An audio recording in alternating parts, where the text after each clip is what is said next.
Hello everyone, welcome to NCC. This is Nishant Verma. कैसे हैं आप सभी गाइस? आप सब जानते हैं हमने क्लास 10th का केमिस्ट्री से स्टार्ट करता है चैप्टर नंबर 4 कार्बन, जो हमने 4 या 5 वीडियो में कंप्लीट कर लिया है। आई होप आपको अच्छे समझ में आया हो।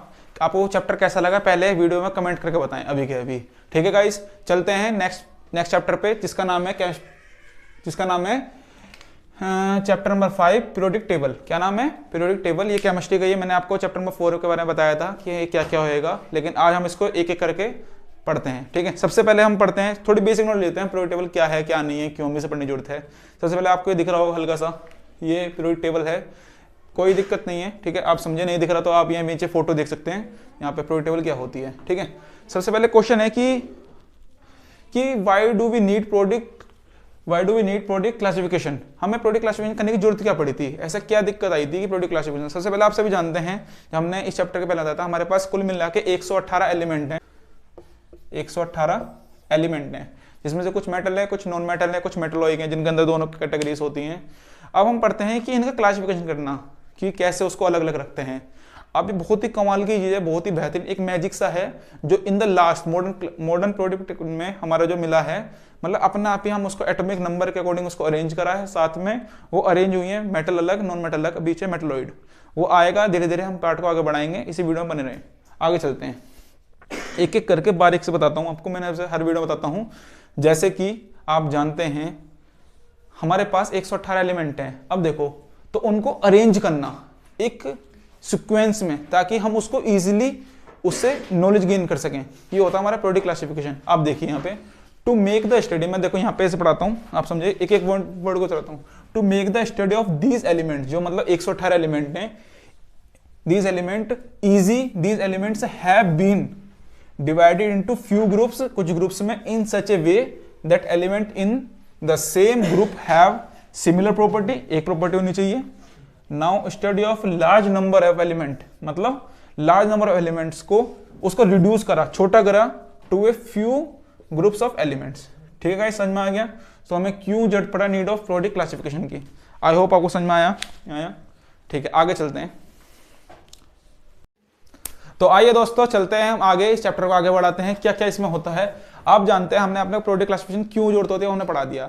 देखो, मैं तुमको ध्यान समझना चीज को। देखो, आप किसी भी एलिमेंट को, हमारे पास ऐसे ही पड़े हुए एलिमेंट, ठीक है, आप ऐसे मान सकते हो नॉर्मली अपने घर के एग्जांपल में से, आपके घर में एक होल है, उसमें कुछ सामान पड़ा हुआ है, ठीक है, आप जब तक उस सामान को प्रॉपर तरीके से लगाते नहीं, मान लो छोटा एग्जाम्पल दे रहा हूँ, घर में से अलमीरा उसको ढंग से लगाते, बेड को ढंग से लगाते, ड्रेसिंग टेबल को, या फिर अपने हर एक छोटे छोटे एलिमेंट्स होते हैं हमारे घर के, जो हमारे आर्टिकल्स होते हैं, उनको ढंग से नहीं लगाते, तो हमारे घर में एक अच्छा स्पेस बना रहता है। ठीक है, और अगर मान लो उसको ऐसे ही रैंडमली कहीं फेंक देते हैं, तो उसमें हमारे देखो ना तो रहने में मजा आता, ना वो देखने में अच्छा लगता, ऑकवर्ड से लगता है काफी। आई होप समझ में आओगे इस एग्जाम्पल से, बेसिक एग्जाम्पल से। तो हम आगे चलते हैं इस चीज को लेके, बेटा बन रहे चैप्टर से, देखते रहे यहाँ पर। ठीक है, अब देखो, अब मैं आपको बता दूं, अब प्रोडक्ट जो टेबल थी, जो हम अब यूज कर रहे हैं, इसको 1913 में आई थी, जो अब हम यूज कर रहे हैं मॉडर्न प्रोडक्ट टेबल, इसको 100 साल से ज्यादा हो चुके। लेकिन क्या ये एकदम से प्रिपेयर हो गई थी? नहीं, इससे पहले भी 3 साइंटिस्ट आए थे, जिन्होंने, आए तो कई थे, लेकिन मेन हम 3 के बारे में पढ़ेंगे, एक एक करके बारे में। उन्होंने अपनी प्रोडक्ट टेबल कैसी दी थी, उसके बारे में पढ़ेंगे। ठीक है, आइए चलते हैं, कौन कौन से हैं। सबसे पहले हम पढ़ते हैं डोबेर्नियर ट्रेड्स। डोबेर्नियर ट्रेड्स मतलब एक ये थे, उन्होंने ट्रेड्स मींस 3, मतलब उसकी ट्रेड्स मींस 3, उनकी जो 3 मतलब कॉलम थे वो एप्लीकेबल हुए थे यहाँ तक। उसने क्या कहा था, उन्होंने क्या कहा था कि सबसे पहले तो उन्होंने कहा था कि जो एलिमेंट हैं, आप ध्यान समझें, एलिमेंट जो होते हैं, एक तो उसका होता है एटॉमिक मास, जो हम क्लास 9th में पढ़ चुके हैं चैप्टर नंबर 3 में। एक तो एटॉमिक मास, एक होता है एटॉमिक नंबर। तो उन्होंने मास को पकड़ा, मास मीन्स उसका जो प्रॉपर द्रव्यमान होता है। ठीक है, समझ रहे हो ना आप? उन्होंने कहा कि मेरे जो एलिमेंट हैं वो इस तरह से अरेंज होंगे, पहले छोटे कम वाला मास, फिर ज्यादा वाला मास, फिर उससे ज्यादा मास, फिर उससे ज्यादा मास। देखिए मैं आपको बताता हूँ। ठीक है, उन्होंने कहा, इससे पढ़ाने से पहले मैं तुमको बेसिक नॉलेज देना चाहता हूँ कि जब इन्होंने ये अपनी पीरियोडिक टेबल दी थी, कौन से ईयर में दी थी? सन 1829, 1823 में दी थी। और जब तक का, अभी तो हमारे पास 118 एलिमेंट हैं at present, but that time we were only 33 elements जो नोन थे, 30 प्लस थे। कितने थे? 30 प्लस, मतलब अप्रोक्सीमेटली 33 थे। ठीक है, अब उन्होंने क्या काम करा था, इन सबको अरेंज करा था किस तरीके से, बढ़ते हुए एटॉमिक मास में। कैसे बच्चों, बढ़ते हुए एटॉमिक मास में, ठीक है। जैसे ये लगा दिया, फिर ये लगा दिया, फिर ये लगा दिया, फिर ये लगा दिया, फिर ये लगा दिया, अरे आ रहा है नहीं आ रहा भैया, फिर ये लगा दिया, ठीक है। मतलब इस तरीके से बढ़ते हुए इंक्रीजिंग ऑर्डर ऑफ एटॉमिक मास।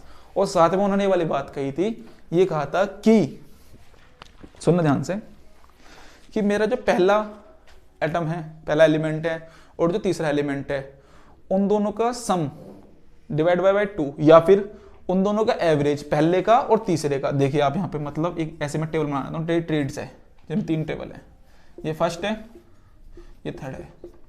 उन्होंने ये कहा था कि पहला और तीसरे का जो एवरेज होएगा ना, पहला मान लेते हैं ए है, दूसरा बी है, इनका एवरेज ए प्लस बी, ये रफली बराबर होएगा इस वाले के, इसे मान लेते हैं सी, ये सी के बराबर होएगा। कैसे होएगा, रफली बराबर होएगा उसके, अप्रोक्सीमेटली, ठीक है। तो उन्होंने ये कहा था, सबसे पहले तो क्या करते हैं, उसको एटॉमिक मास में एलिमेंट को लगाते हैं, उसके बाद जो पहला और तीसरा ए और बी का सम बाय 2, इसका एवरेज निकल गया, ये रफली बराबर होएगा बीच वाले के, किसके, मिडल के, ठीक है। जैसे कि एग्जांपल के तौर पे समझते हैं, आइए देखिए, मैंने यहाँ पे लिख भी रखा तुम्हारे लिए, देखो यहाँ पे हम लिथियम, सोडियम, पोटेशियम, ठीक है। आप इसको ढंग से समझाता हूँ मैं आपको, समझेगा, ठीक है। तो आगे चलते हैं, मैं आपका एग्जांपल दे रहा था अपने, जो मैंने बोला है कि वो पहला और तीसरे का जो रफली एवरेज होता है बीच वाले के बराबर होता है, ठीक है। एग्जांपल लेते हैं लिथियम, सोडियम, पोटेशियम। राघव समझ में आ रहा है? जी भैया। ठीक है। लिथियम का एटॉमिक मास होता है 7, सोडियम का कितना होता है 23, और इसका होता है 39, ठीक है। लिथियम, सोडियम, पोटेशियम, इन सब का आपने मास लिख लिया, ठीक है। आप मास देख रहे हो नीचे स्क्रीन पर आया हुआ है, क्या होता है, ठीक है।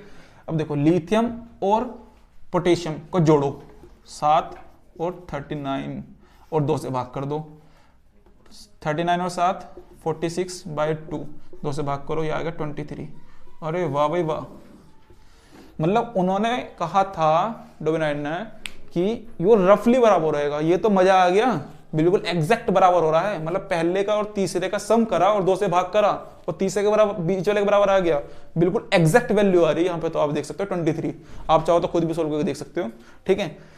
अब ये कहानी चलती रही, सिलसिला चलता रहा, और उन्होंने 33 एलिमेंट्स उन्होंने अरेंज करे बढ़ते हुए एटॉमिक मास में। लेकिन एक कमी आ गई यहाँ पर, सिर्फ 3 ट्रेड्स थी, मतलब 3 ऐसी ट्रेड्स थी जो इस रूल को फॉलो कर रही थी।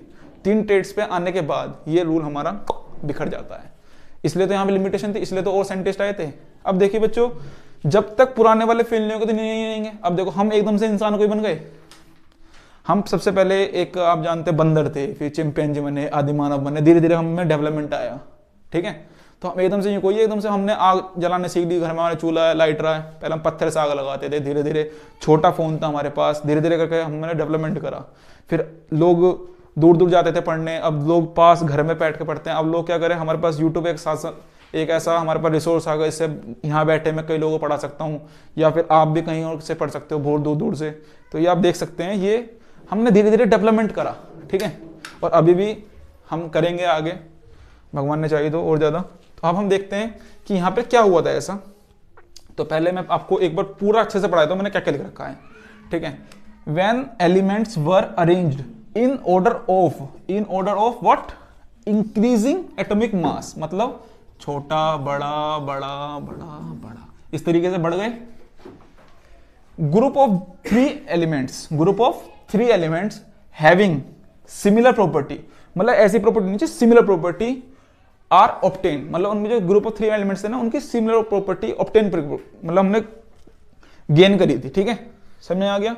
जैसे कि यहाँ पे लिथियम, सोडियम, पोटेशियम के बारे में देख लिया हमने। अब आगे समझिए, ये इंक्रीज हो गया, sorry for it. The atomic mass of the middle element, क्या middle element, okay, sodium, of the triads मतलब त्रिक, मतलब जिनमें 3 एलिमेंट होते हैं, वाज इस वर्ड पे ध्यान दीजिए, रफली, क्या रफली, approximately the average of the atomic mass, the average of atomic mass of the other two elements, other two lithium और पोटेशियम, इनका रफली एटॉमिक मास होता है। ठीक है, समझ में आ गया आपको? मैंने आपको करके दिखा दिया पहली। ठीक है, अब देखो ये कहानी चलती रही थी, लेकिन सिर्फ 9 एलिमेंट्स ऐसे थे जो इस ग्रुप में फिट हो गए थे। जैसे कि आप देखते हैं यहाँ पे लिमिटेशन, यहाँ पर हम पढ़ते हैं, देखो बेटा लिमिटेशन मतलब हर एक आदमी की लिमिटेशन थी, इसलिए तो फेल हुआ था, नए साइंटिस्ट आए थे। लिमिटेशन में आपको देखोगे ओनली 3 ट्रेड्स, कौन से? Only 3 triads were recognized from the element known at that time. उस टाइम तक 3 ट्रेड्स थी, 3 ट्रेड्स मतलब 3 या 9 एलिमेंट्स उस रूल में एप्लीकेबल हुए थे। यहां पर हम नोन लिख देते हैं। चलो आगे चलते हैं। लिथियम, सोडियम, पोटेशियम मैंने आपको बता दिया। फिर यहाँ पे आपका आता है calcium, selenium, barium, chlorine, bromine, iodine. ये हमारे 9 एलिमेंट्स हैं जो इस रूल को फॉलो करते थे, लेकिन इसके बाद मिलने वाले हमारे एलिमेंट्स इस रूल को फॉलो नहीं करते थे, तो इसलिए हमारा ये पीरियोडिक टेबल फेल हो गया था। अब हम